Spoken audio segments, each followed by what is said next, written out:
भालू भाई क्यों पूंछ गंवाई? बहुत समय पहले भालू की लंबी और चमकदार पूंछ हुआ करती थी। भालू को इस पर बड़ा घमंड था। वह सभी से पूछता था कि आज मेरी पूंछ कैसी लग रही है। अब कोई भालू से पंगा लेता क्या भला? उसकी बड़ी कदकाठी और पंजे देखकर हर कोई कहता, बहुत सुंदर, बहुत सुंदर। भालू इस पर फूला नहीं समाता।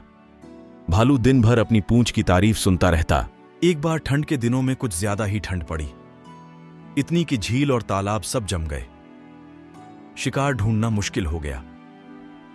ऐसे में भालू एक झील के पास से जा रहा था। तभी उसकी नजर वहां बैठी एक लोमड़ी पर पड़ी। लोमड़ी के पास मछलियों का ढेर लगा था। यह देखकर भालू के मुंह में पानी आ गया। लोमड़ी चालाक थी। उसने भांप लिया कि भालू को भूख लगी है और मछलियों को देखकर उसकी नजर खराब हो गई है। भालू ने कहा, लोमड़ी बहन कैसी हो? तुमने ये सारी मछलियां कहां से पाई? तुम्हारे पास मछली पकड़ने का कांटा तो है ही नहीं, फिर तुमने यह मछलियां कैसे पकड़ी? लोमड़ी चालाकी से बोली, मैंने अपनी पूंछ की मदद से ये सारी मछलियां पकड़ी हैं। तुम अपने पंजों से इस बर्फ के तालाब में एक गड्ढा बनाओ और अपनी पूंछ की मदद से तुम भी खूब सारी मछलियां पकड़ो। भालू को लोमड़ी की बात में दम दिखा।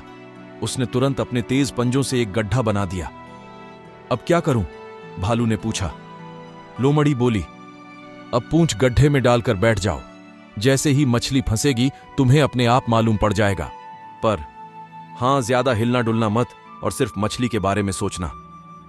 मछलियों के लालची भालू ने वैसा ही किया। थोड़ी ही देर में वह एक तरह से बैठे बैठे ऊब गया और उसे नींद लग गई। ठंड बहुत ज्यादा थी और बर्फ भी गिरने लगी। लोमड़ी धीरे से अपने घर चली गई। बर्फ गिरने के कारण भालू के सारे शरीर पर बर्फ जम गई थी।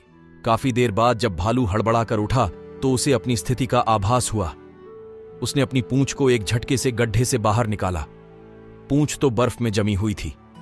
जैसे ही भालू ने झटका मारकर पूंछ को खींचा, वैसे ही उसकी पूंछ उसके शरीर से उखड़कर बर्फ में ही रह गई।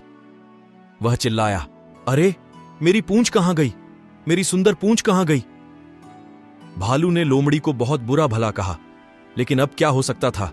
अब तो भालू अपनी प्यारी और सुंदर पूंछ गंवा चुका था, और ऐसा भालू की बेवकूफी और घमंड की वजह से हुआ था। इसलिए कहते हैं, सुंदरता पर मत इतराओ और अक्ल से काम लो। कहानी से सीख, सुंदरता पर घमंड नहीं करना चाहिए और अक्ल से काम लेना चाहिए।